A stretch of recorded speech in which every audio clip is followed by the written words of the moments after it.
প্ৰিয় দৰ্শক, দেশৰ ৭৯ সংখ্যক স্বাধীনতা দিৱসৰ উপলক্ষে চন্দ্ৰপুৰ এক বিশেষ অনুষ্ঠান। আজি আমি আহিছোঁ জামুগুৰিহাটৰ মৰণাকুৰি গাঁৱলৈ। মৰণাকুৰি গাঁৱৰ ঠগীৰাম ককাৰ ওচৰলৈ। আৰু ঠগীৰাম ককা হ'ল এজন মুক্তিযোদ্ধা। তেখেতৰ বয়স তেখেতসকলে জানিবলৈ দিয়া মতে বৰ্তমান ১০৫ বছৰ। তাহানিৰ সেই ব্ৰিটিছৰ বিৰুদ্ধে তেখেতে কেনেকৈ সংগ্ৰাম কৰিছিলে, বগা চাহাবক বিৰুদ্ধে তেওঁ কেনেকৈ যুঁজ কৰিছিলে, সেই যুঁজখনৰ কথা যিমান পাৰোঁ আমি জানিবলৈ চেষ্টা কৰিম। আহক, মই পোনে পোনেই ককাৰ ওচৰলৈ আপোনালোকক লৈ যাব বিচাৰিছোঁ। আহক ককা, প্ৰথমতে মই আপোনাক সেৱা কৰিছোঁ, সেৱা জনাইছোঁ, সেৱা ল'ব। আমাক চিনি পাইছে জানো আপুনি? আমাক চিনি পাইছে? চিনি নাই পোৱা? আমি চতিয়াৰ পৰা আহিছোঁ। চতিয়াৰ পৰা আহিছোঁ। চতিয়াত দেখিছে? গৈছে। তো আজি আমি আপোনাৰ ওচৰলৈ কিয় আহিছোঁ গম পাইছে? কিয় বাৰু? আপুনিতো মুক্তি স্বাধীনতা সংগ্ৰামৰ মুক্তি যুঁজাৰু হয়নে? আপোনাৰ বয়স কিমান হ'ল? আপোনাৰ এতিয়া বয়স কিমান হ'ল ককা? ১০৫ বছৰ। বা হেৰি, আপুনি যে সেই তাহানিতে ব্ৰিটিছৰ বিৰুদ্ধে যে সংগ্ৰাম কৰিছিলে, সেয়া কথা কিবা মনত আছেনে? হয়,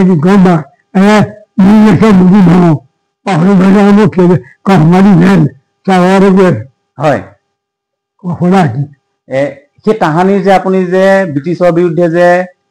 সংগ্ৰাম কৰিছিলে, যুদ্ধ যে কৰিছিলে, অকমান আমাক আজি কব কেনেকে কৰিছিলে সেয়া? হয়, আমি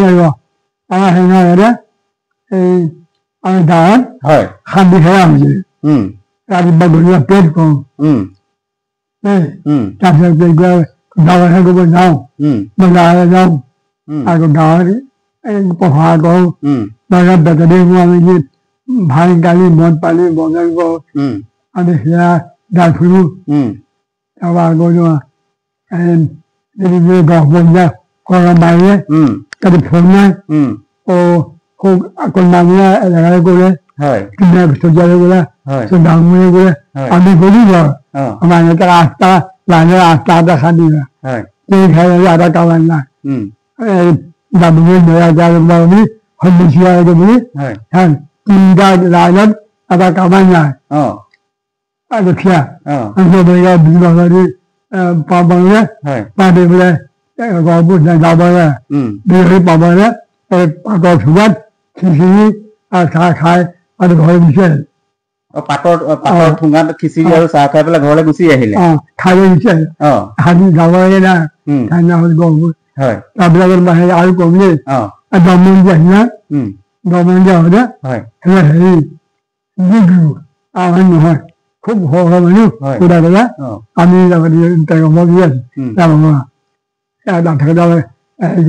কি হওক তেওঁলোকৰ ঘৰ বুলি ক'লো। ক'লে সিহঁতে সোমাই গ'ল।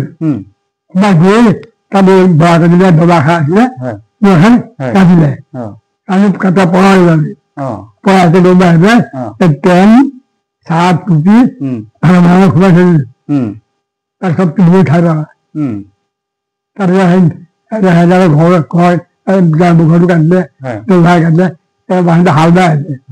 হাল বাই বাটি ক'লা বেছিকে কাটিলা মানে ফুল মাৰিলে।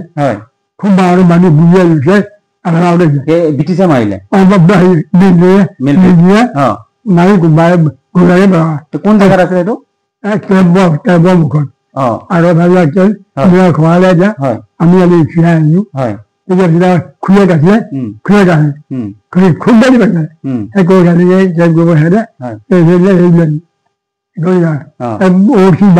ভাগক আৰু আহোঁতে খুজিলেও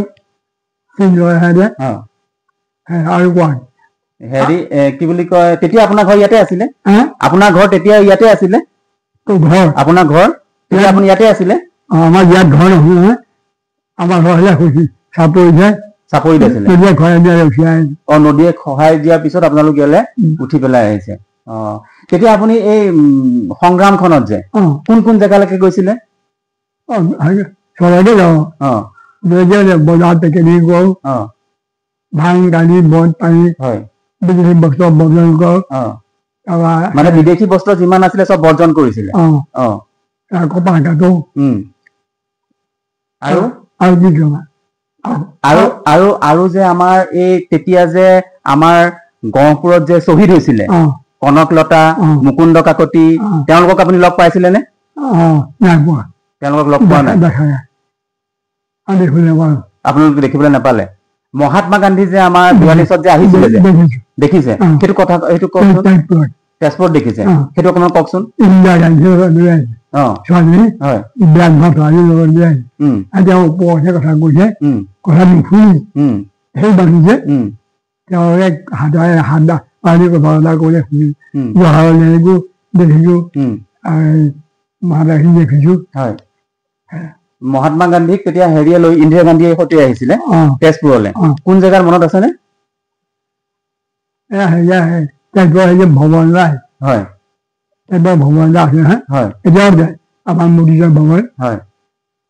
গুৱাহাটীত তেতিয়া আপুনি আঁতৰৰ পৰা দেখিছে মহাত্মা গান্ধীক আপুনি তেতিয়া মহাত্মা গান্ধীক আঁতৰৰ পৰা দেখিছে আপুনি কেতিয়াবা জেললৈ যাবলগীয়া হৈছিলে নেকি আপুনি জেললৈ যাবলগীয়া হোৱা নাছিলে হয় আমাৰ স্কুল হয় আমাৰ স্কুলখন পৰিলে নহয় পৰিলে স্কুলখন পুৰি পেলালে আপুনি যিখন স্কুলত পঢ়িছিলে এবছৰ স্কুল বন্ধ কৰি থৈ দিলে এবছৰ পাছ কৰিলে মই শিক্ষক পাব পাবলৈ যাব আঙুল লাগিব নগ'ল মোৰ চাকৰি পালে বা আঙুল লাগি যায় আৰু তাৰে স্কুল নগ'ল মানে স্কুলখন পঢ়ি পেলোৱাৰ পিছত আপুনি স্কুললৈ নগ'লে আৰু তাৰপিছত এই মানে সংগ্ৰামখনত লগত জড়িত হৈ পৰিলে আৰু আৰু আৰু মনত থকা কাহিনী কি আছে আপুনি কওকচোন আৰু মনত থকা কাহিনী কি আছে আপোনাৰ কওকচোন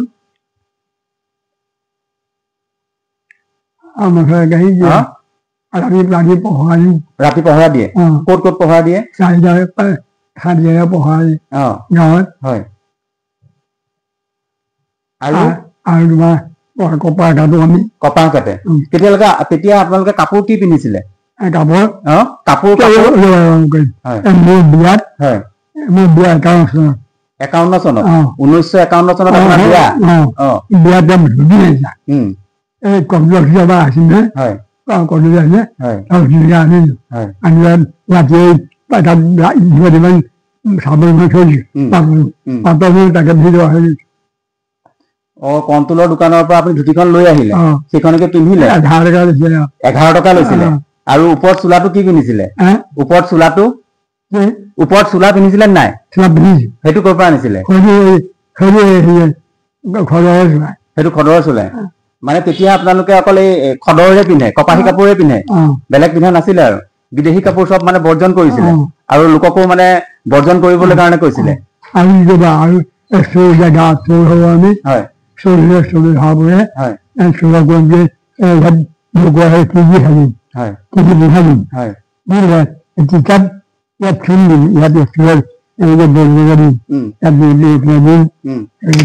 পিচি দিম ঘাট প্ৰস্তুত কৰি চবতে লিখি দিব চব ফালে মানে চোৰৰ গাত লিখি দিয়ে পিঠিত লিখি দিয়ে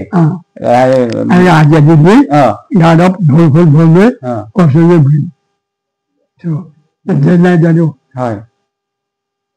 হয় আৰু আৰু মনত থকা কিবা আছেনে কি কবা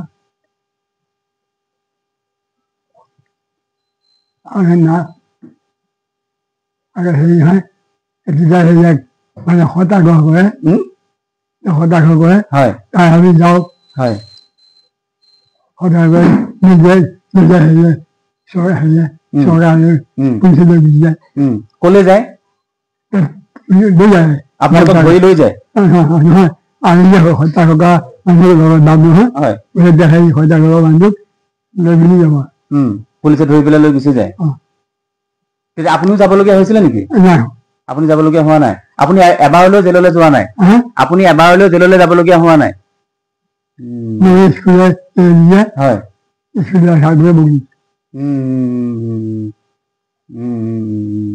বুজিছো আৰু বান্ধা বঙৰ আৰম্ভ হৈছিল দেই হয় বিজয় হৈ পেলাই হয় তেজপুৰ ঠাকুৰে হয় বিজয় হৈ ঘৰত তেতিয়া মোক ভাল ভৰাই দিয়ক বিজয় ভাগৱতী আমাৰ চতিয়া আছে হয় বিজয় ভৰাই দিছে আৰু যে বাহিৰ ভৰাই দিয়ে চাত ভৰাই দিয়ক মুখনে চাই চাই ঘৰ মোক আমি চিলোৱা আপোনাৰ ঘৰত মই পাবত ভাতৰ ঘৰত খিচিৰি খাইছো চাহ খাই চাহটা মিল আছিলে সেইটো কাক কৈছিলে বিজয় ভাগৱতীক বিজয় ভাগৱতীক কৈছিলে আকৌ যে চতিয়াত যে আমাৰ প্ৰথম তিৰংগা পতাকাখন যে উত্তোলন হৈছিলে আমাৰ যে চতিয়া থানাত যে প্ৰথম তিৰংগা পতাকাখন যে উত্তোলন কৰিছিলে 1942ত সেইটো কথা আপুনি জানেনে জানে কওকচোন কি জানে কি কবা মানে কেনেকে পতাকাখন উত্তোলন কৰিছিলে সেইটোতে আপুনি নাই যোৱা কিন্তু আপুনি জানে আৰু ঘটনাটো সেইটো 1942 চনতে উত্তোলন কৰা হৈছিলে এইটো প্ৰথম উত্তোলন কৰিছিলে ন তাতে তাৰ লগৰী এতিয়া এতিয়া এতিয়া ককা এতিয়া আপোনাৰ লগত তেতিয়া সেই সংগ্ৰাম কৰা কোনবা এতিয়াও জীৱিত হৈ আছে নে আপোনাৰ লগত কোনবা আছে নে ইয়াত নাই ন বেলেগত আছে চাগে কোৱা শুনি কোৱা শুনিছো গুৱাহাটীত হয় বিজয়গড় হয় চাৰিটা পাঁচটা আছে আৰু 4জন 5জন মান আছে আৰু কিন্তু আমাৰ শোণিতপুৰ হওক বিশ্বনাথ হওক সভাপতি আপুনি শোণিতপুৰৰ এতিয়া সভাপতি কিহৰ সভাপতি মুক্তিযোদ্ধা মানে মুক্তিযোদ্ধাৰ আপুনি এতিয়া সভাপতি হৈ আছে শোণিতপুৰততো কোনো নাই এতিয়া আপোনাৰ লগত কাহানিতে সংগ্ৰাম কৰা হয় চৰকাৰ দাবী কৰিছে মোৰ গাড়ী সভাপতি পাতি তাৰে বাকী মোৰ ওচৰলৈ যাব তাত চৰকাৰে দৰ্শন দিয়ে মোক জানে এতিয়া সিয়া আহিলে কালি মোক গুৱাহাটী ল'ব আপোনাক গুৱাহাটীলৈ লৈ যাব আন্দোলন কৰিব আকৌ আন্দোলন কৰিব কোনে কৈছে সেই আমাৰ সম্পাদকে আহিছিলে কিয় আন্দোলন কৰিব এই পইচা দিয়া পাতিকে এই পূজাৰ জেগাতক পইচা দিবলৈ কৈছে এবাৰ সেইকাৰণে এতিয়া আপুনি যাবনে নাযায় পিছে আপুনি যাবনে নাযায় গুৱাহাটীলৈ যাব লাগিব পাৰিব এতিয়া যাব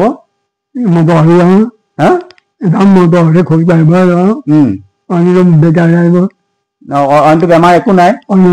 মানে খালি আঁঠু দুটা বিষ আৰু বেমাৰ একো নাই অন্য খালি কাণে অকমান কমকে শুনে ন খালি কাণখনে অকমান কমকে শুনে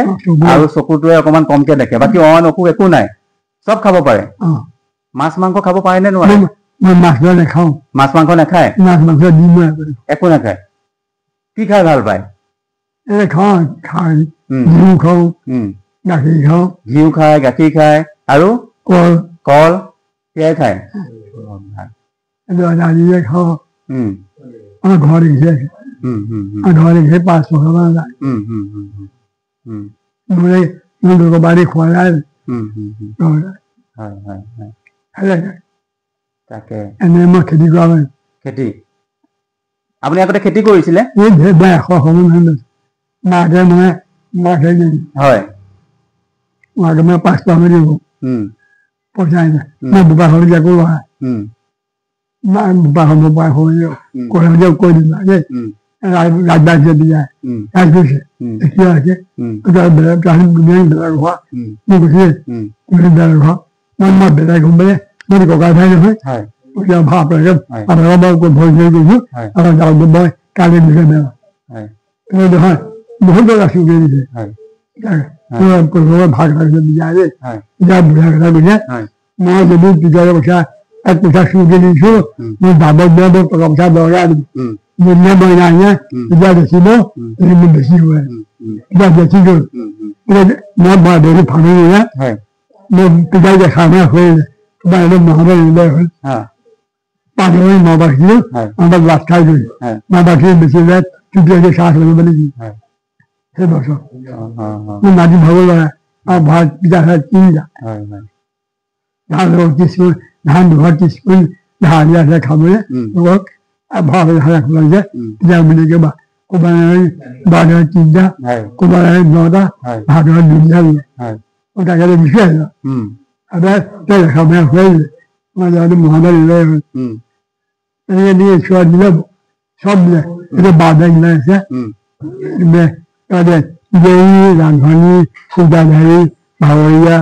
macam khusus kalau bagi macam member orang member orang yang sudah menjadi macam sebab kamu memang membuat mereka kerja sebab mobil apa tadi macam tu হয় হয় বুজিলো বুজিলো ঠিক আছে ককা সেই কাৰণে এই কথাখিনি সুধিবলৈকে আপোনাৰ পৰা আমি আজি আপোনাৰ ওচৰলৈ আহিছো আজি আপুনি আমাক ইমান ধুনীয়াকৈ কথাখিনি বুজাই দিলে আমি খুব ভাল পালো খুব ভাল লাগিলে আমি বহুত কথা হয় হয় খুব ভাল লাগিলে ককা আপুনি সদায় ভালে থাকিব আপোনাক যাতে ভগৱানে হয় নহয় নহয় নহয় এতিয়া আপুনিয়ে আছে আপোনালোক মানে থাকিলেহে সমাজখন পুৰা গহীন হৈ পেলাই থাকিব সেইকাৰণে আমিও প্ৰাৰ্থনা কৰিছো ভগৱানৰ ওচৰত ককা আপোনাক ভগৱানে সুস্বাস্থ্যৰে আৰু মানে দীৰ্ঘজীৱী কৰি পেলাই ৰাখক আৰু আপুনি বহুত দিন জীয়াই থাকক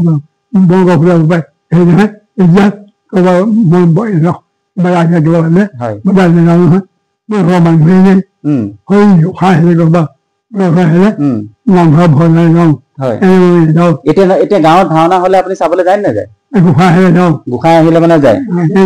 এনেই নাযায় এনে এতিয়া কলে কলে যায় আপুনি কোনোবা এজনক নাম সকামলৈ মাতিলে যায় নে নাযায়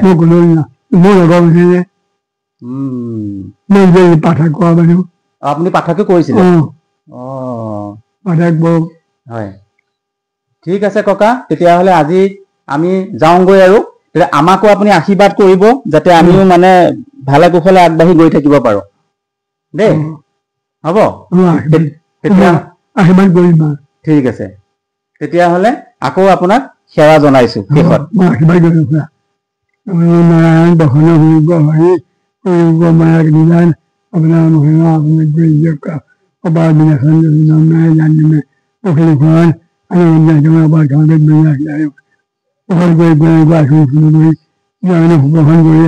আগলৈ যি মনোসন কৰিছে বস্তু দি কৰি অৱস্থান সুপ্ৰসনে আগলৈ কেতিয়াবা ভক্তি পালে পাই কৃপা